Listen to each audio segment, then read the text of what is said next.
I hit start. I swear to God, I hit start, and because it was reading start again, I'm like, where did the start? Why isn't stop there? So we're gonna start all over again, and which probably means I need to get another beer or something. But all right, when I get low. Well, all right. Well, welcome back. It's one of those days, man. So you wanna, when we do talk, make sure you're looking more into the camera. Like I've been trying. Yeah. Okay, well, I mean, I feel like he is too. At me and I feel like I need to look at you, and I'm trying to not. It's we want to have some eye gazing. I get it. This is the B-roll, everybody. So there's been no questions. It's okay. That's fine. If you get in front of the camera, I bet you we'll get a bunch of questions. She's so pretty. Anyways, welcome back to Two Dads Having a Beer, the podcast, where the conversations are real, the laughs are plenty, and the only thing smoother than the stories is the beer that we have in our hands. Every week we bring a different dad to the mix. It doesn't matter, really, what your title is or what your background is. In this space, we're just dads trying to figure it out and make sure that, one, we don't step on Legos in the middle of the night. I'm your host, Brandon Labonzi. I'm a father of 10. I'll let that sink in for a second. But I am a blended family. I'm doing my best every single day to protect, to provide, and to preserve the family that I love so much by being present as often as I can. If you're new to the show, make sure that you like, follow, and subscribe. Follow us on all the social medias and join us in raising a glass to fatherhood. All right, man, we're going to jump right into it. And tonight, we have a very special guest, somebody who I have actually interviewed before in the back next to all the equipment. And now they've put us out in the front. And I feel really, really special about that. Tonight, we're going to be talking with Mr. Kiffen Ayers, who is one of the owners of High Springs Brewing Company in High Springs, Florida. He is crafting more than just beers. He is crafting memories for locals and visitors alike every time they come into this High Springs Brewing Company. He's the man behind every pour at High Springs, and he's a dad who knows balance, he knows family, he knows hops, and of course, he knows hard work. Let's welcome our brewmaster, Kiffen Ayers. Hey, Kiffen, what do you got in that glass, pal? You got nothing. You got nothing. So, I've managed to drink it all. You've managed so to. good. You do a good job. You enjoy your own stuff to the very bottom of the glass. Every glass is empty. I appreciate that introduction. Yeah, thank you. So just to kind of let everybody know, we've had some technical difficulties tonight on this podcast, but that's only because we've had like 10 or 12 of these things prior to starting. And again, that is okay as long as you're doing it responsibly and you're drinking the light stuff. Absolutely. That's exactly how it works. We're sitting here tonight with one empty glass, and I've got a hibiscus. This is something that he just made. It's called Essence. And we made a joke earlier about this being like the movie The Dark Crystal. Yeah, if you guys haven't seen The Dark Crystal, make sure that you bring your children into the living room and watch that movie. It has puppets. You can't be wrong with puppets. No, it's not horrifying at all. No, puppets are never horrifying. And you can enjoy a Essence drink. And if you watch the movie, you'll know exactly what we're talking about.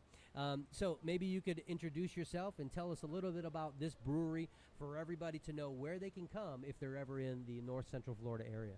Absolutely. Yeah, I'm Kiffen Ayers. I'm the head brewer and one of the owners. And if you come to downtown High Springs, Florida, then you 20 minutes north of Gainesville. Yes, you'll find us. We're just off a catty corner block from the stoplight downtown, across from we're at Great Outdoors, and right across the street from Prohibition Pizza and the historic Priest Theater.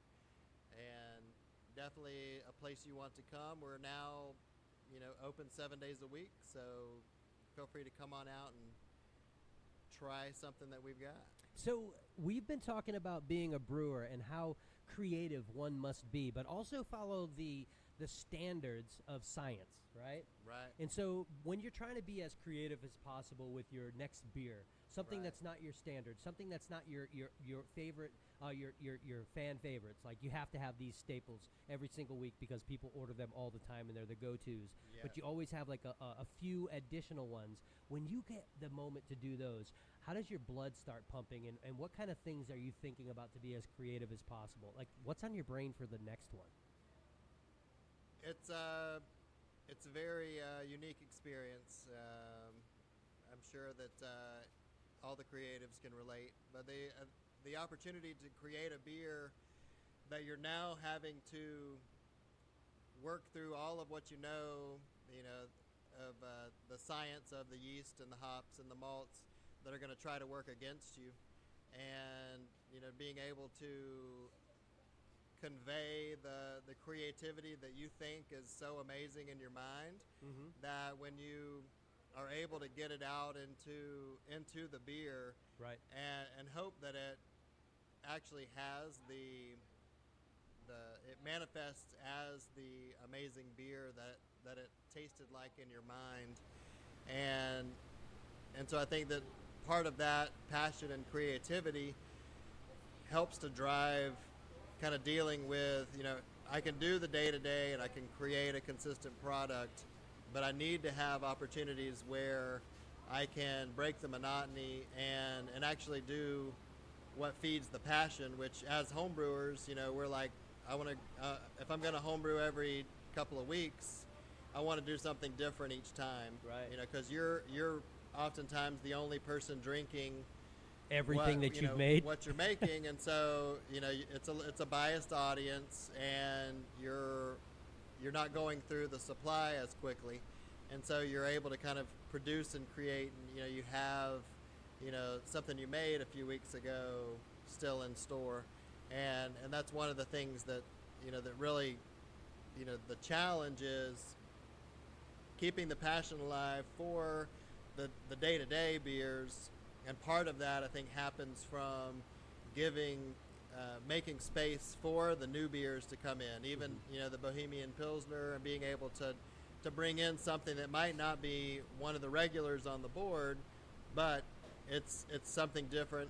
It's kind of a hail to the exploration of the passion, and being able to see how does this yeast work, or how do these products work in tandem with one another, and It's always been interesting to me, Kiffen, to think about how the brewer is contemplating their next brew name, and usually it's because of some of the contents that they've put in there, or maybe it's the feeling that they have when they're working through this process of being creative and understanding the science behind it. So Right. How do you come up with a name like Essence? well, that I was afraid you were going to ask that question. And I did. That Essence by HK, that's Helen Keller, and so I love that lady. I love her. So wherever you land on the conspiracy spectrum, whether she was real or not, Wait, time out. There's a conspiracy that Helen Keller never existed? not that she didn't exist, but maybe that she was conflated. But Okay, we so won't go she there, could but see just like Stevie Wonder. sure, Okay. yeah. But in the essence part of thinking of the hibiscus portion of the beer, and the aroma, and the aroma of the flower being kind of that essence, and that core being of the flower, basically. Okay. And so it's kind of a nod to Helen Keller and that whole conversation. Fantastic. Essence, I didn't have to order it through Braille. No. So that was a plus. No. We could have accommodated if you needed it. I was a special ed teacher for 13 years. So. And I'm glad you brought that up, because I was in the ACE program, which is the alternative curriculum education. You probably could have been my teacher. Just hard. So, if you could create a beer name after your dad life, quick, off the cuff, what would that beer name be called? Mine would be, can I have another $1? Yeah. Yeah, there's the yeah, I'm about to, or the Because I said so? yeah, cause like no, it's yeah, steering away from the hoppy bitterness kind of things. I think having something that's there's a lot of the more maltier sweet sides on the brown Yeah. brown beers The oatmeals and the stouts. that I think tend to kind of relate to the at my core, even if I get frustrated or whatever, there still is a gratitude and appreciation, and at this phase of my life, because of our 4 children, our youngest is in sophomore in high school. Yeah, so I was going to ask you, again, how many kids do you have, and what's dad life for you right now, bro? Right now, dad life is our oldest is 28, and she works for us at the brewery, and She's here tonight. She's here tonight. I know. And our youngest is a sophomore, and then the one above her is a senior, and a lot of our dad life is working between band, theater, and chorus, and all of the in between. Yeah, so then this is my question for you then, Kiffen. What's something that fatherhood has taught you that brewing could never teach you? Well, and I definitely think that there are definitely some correlations, as far as timing. I mean, brewing is a very time sensitive.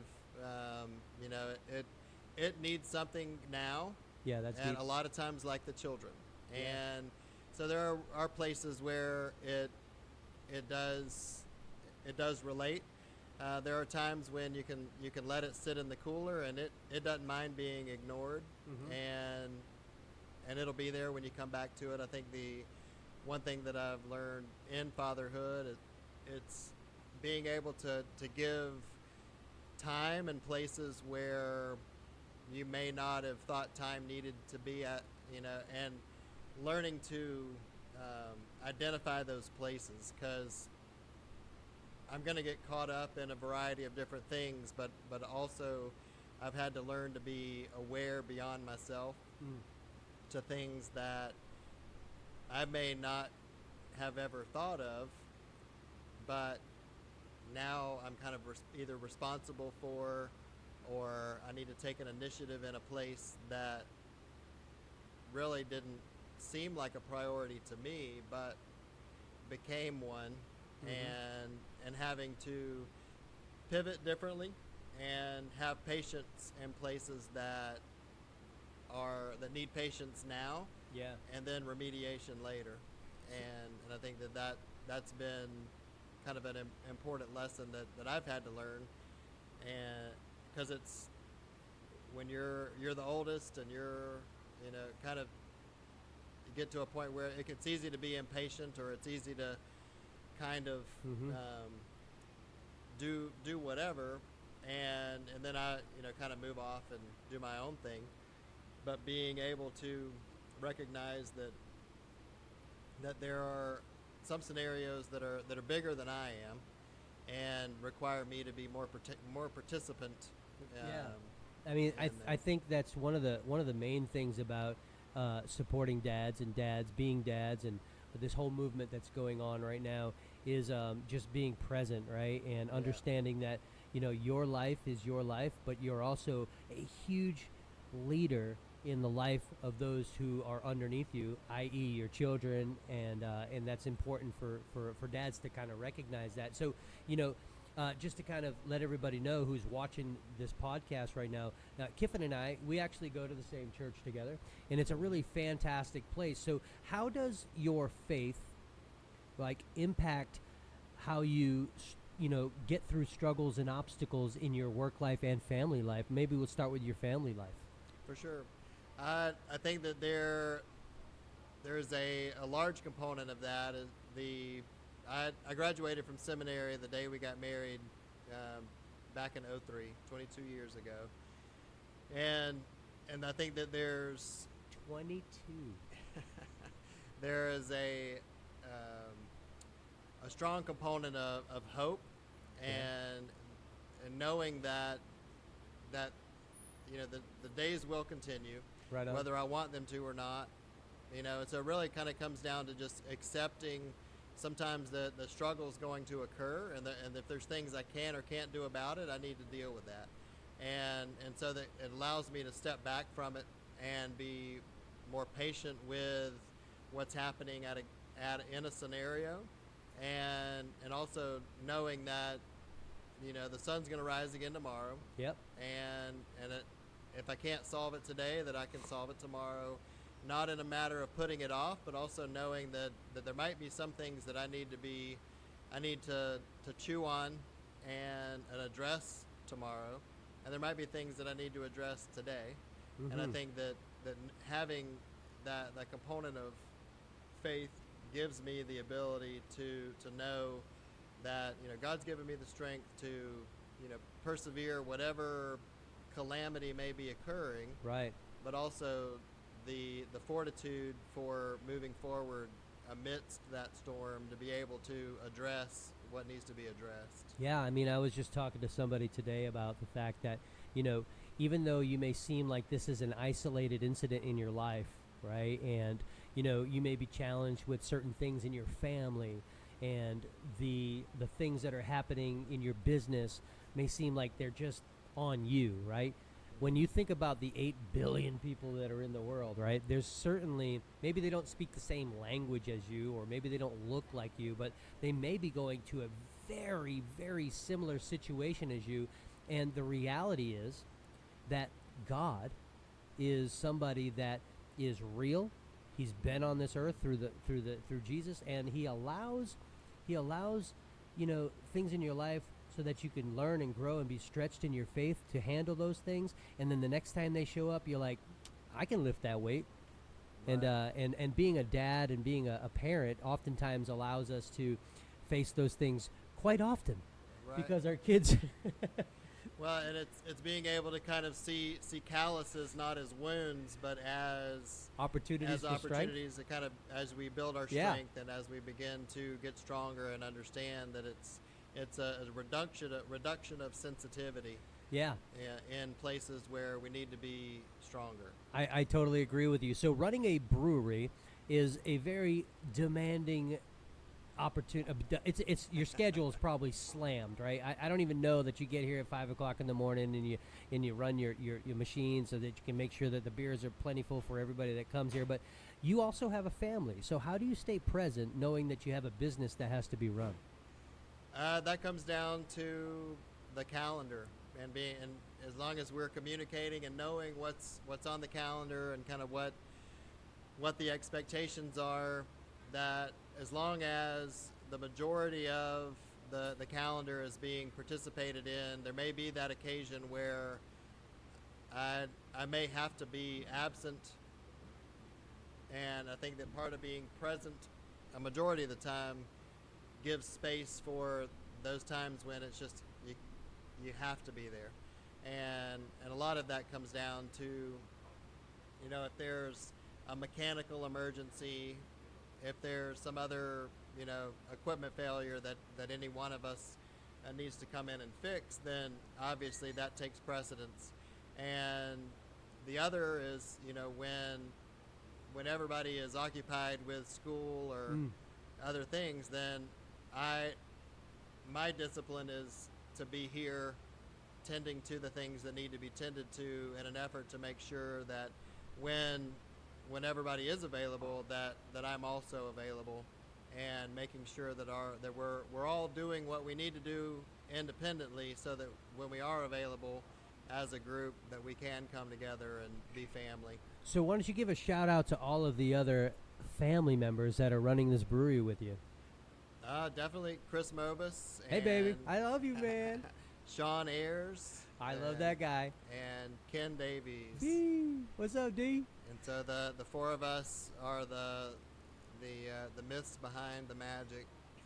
Fantastic. And anybody been to Harry Potter's world to get some, wands?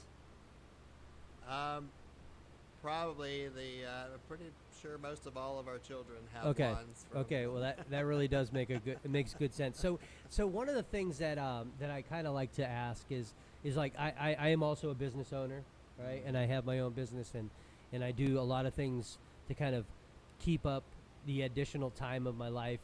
And sometimes I forget about how important it is, and that he needs to have another one of those. Thank you so much, bartender. I don't know what he's drinking either.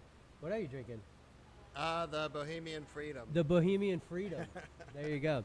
And some of the things that it really mattered is, how often we're trying to hustle. We're trying to get, our family ahead so that our kids don't have to worry about, listen, I don't want my kids to be waiters. I think we heard that in church one time, right? We don't want our kids to be waiters, waiting for us to die so they can get everything is my point. But Yeah. I want them to have more than I have. And I want them to have a life that is very comfortable and that they recognize that, their life is easy because of the things that I was able to do. But they also take away the hard work aspect of what I've been doing so that they can apply it like, oh, my dad and my mom, they did this. And I want to do the same thing, right? So how do you feel about this culture that seems to be like the give it to me culture? I think that there definitely is a level of Cheers, by the way. yeah, absolutely. Cheers. Oh, bro, that's so good. Yeah. Impatience that we kind of believe that if you give it to me now Mm-hmm. and I have it, then I'll be fine. We hear it sometimes from our kids. It's like, just give it to me now, and I promise I'll act right. I'll do whatever I need to do. And so there's an instant gratification. You're talking to me and my wife right now.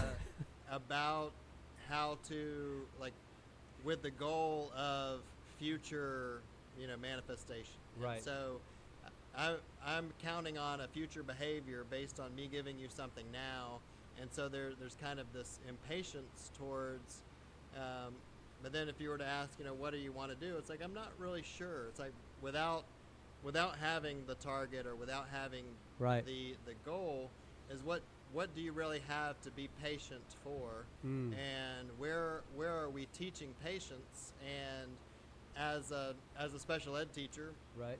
that was kind of the nature, the success rate of that job hinged upon patience. Man. And if you didn't have patience, then you're going to burn out. You're going to be frustrated. And obviously, it's not the only job, but you have Right. a lot of jobs and a lot of opportunities in life where if you're not capitalizing on the opportunity to be patient, Right. and then having something to work towards, then it's going to be real easy for you to get upset. It's going to be real easy for you to find disappointment because I'm counting on now, and if I don't get now, I'm really upset. We do live in an I need it now, I can get it now society. DoorDash, right? Netflix, like you don't have to go to the movies anymore. You can just stay at home. I'm sorry if I'm bringing up these things that you guys can hear me on, but the reality is, like, our kids have this innate ability to get whatever they want right away, and then it bleeds over into our everyday life. I mean, I feel it, I see it, I have it with my own kid. Like, we have to respond with, well, you can have that, but you're gonna have to ask me the right way. Right. And it's not about like just typing in something or searching for something. I'm your parent, Right. and I require some respect. Right. And so I appreciate the patience level. So if there is only one thing that your kids could say, this is the one thing I remember about my dad, what would you want it to be? I think that I would want it to hinge on the patience part. Okay. And I think that I think I was leaning that way. I was definitely leaning that way. I think that I wasn't born with patience, and so I think that being able to, it's something that I've honed and kind of grown to understand how, and now it's a tool to be able to, work with, because there are times, there are criteria for when patience isn't an option, and then there are times where patience is important. Right. And I think being able to really, I guess, convey to my children that my patience is methodical, and it's not a lack of apathy as much as it is a calculated effort to understand what's going on without getting upset, and being able to help people learn in situations where they may need to learn, and not have somebody reprimanding them, and then being able to kind of move forward from there. I feel like there's something to be said for being a dad, right? You have girls. I have girls, and being a dad, it's so lovely to know that your little daughter, who's now grown, but you have a different kind of connection with girls than you do with boys. Like, you can wrestle with the boys, but with the girls, you're like, you definitely have to understand patience. Absolutely. And I feel like that's one of the things. So if I could just bandwagon what you're talking about, one of the things that I've been learning a lot is how to be so much more patient, because I've made so many mistakes. Again, I have 10 kids, right? We're a blended family, but I've made so many mistakes that I don't want to continually making those mistakes when it comes to patience, which is a huge virtue. And I appreciate you sharing that with me, because it just reminded me that's something that I need to do as well. Just understand that that is not, it is a learned character trait. Absolutely, because we do have one son, got 3 daughters and 1 son, and so I do understand, how to relate to him differently than the girls. Right. And I think that definitely is there's a lot of learning that goes into that, and being able to have to step back and be patient, and take leadership from my wife to be able to understand how to interact effectively with daughters. Yep. And women are so smart. I mean, this is 2 dads having a beer, right? And we're giving a lot of huge kudos to the women that are behind us, right? 100%. And the reality is, I find myself being led by her more than anything else. For sure. Yeah. No, and I'm not too proud to. Ain't too proud to beg. She might question it, but but I do appreciate and support the maternal side of things, and it's like, and we joke around that the children really are blessed, because they have a mother, because if they were just left to their fathers, then they likely would want for a lot, and I think that children are blessed to have both, but I think that the moms save children a lot from the wiles of their fathers, but the fathers do love their children, dearly. No, I wasn't saying you didn't love your kids, man. No, absolutely. What I was saying was our wives, and you just attested to the same exact thing. Like, they bring a different level of balance to a home, and as long as we can learn from that, and I fail all the time. That's been a huge challenge. No, I am not perfect at that.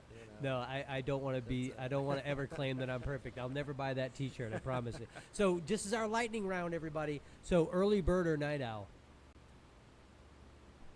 I'm fine with either. I tend to kind of linger into the night. That's a wishy-washy answer, no, bro. I linger into the night, but if I have to get up early, I'm on it. Okay. All right. Well, I myself am an early bird. If it's 10 o'clock, I'm wondering why I am still seeing the time. I can't seem to go to bed before midnight. Oh, well, come to my house. It's super quiet. No.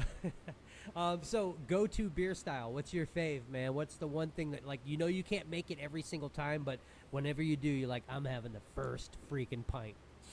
Yeah, as that's like picking your favorite child, but You know you can do that. I'd have to go. That's true. You're just not allowed to tell the others. That's right. I'd have to go with the High Springs Brewing Porter, because it's a drier porter, and it's perfect for these hot Florida days. Okay. For me, that's my go-to because I drink coffee all day too. I like that. So what's the most overused dad phrase that you have in your house? Oh, I might not be the right one to ask, but let's see. I'd say probably about anything I say is probably overused, but probably for my make good choices was probably the one growing up. Okay. You know Did you have any parenting wins this week?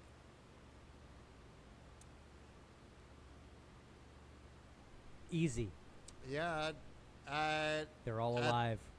I think that hot seat. I was able to get some car work done last weekend, which made which got the car running for the first day of school for our senior. Nice. So that was an exciting first day of school. She was able to drive to school, and with the younger sister, we had senior breakfast, and that was that was just a nice time. Being able to work together with Ken to be able to kind of get the car up and running and ready to go, and so that's been a big win for sure. That's actually fantastic, man. I feel like I've gotten to know you a whole lot more, and I want to say that I am super pleased that I've had an opportunity to meet with you on a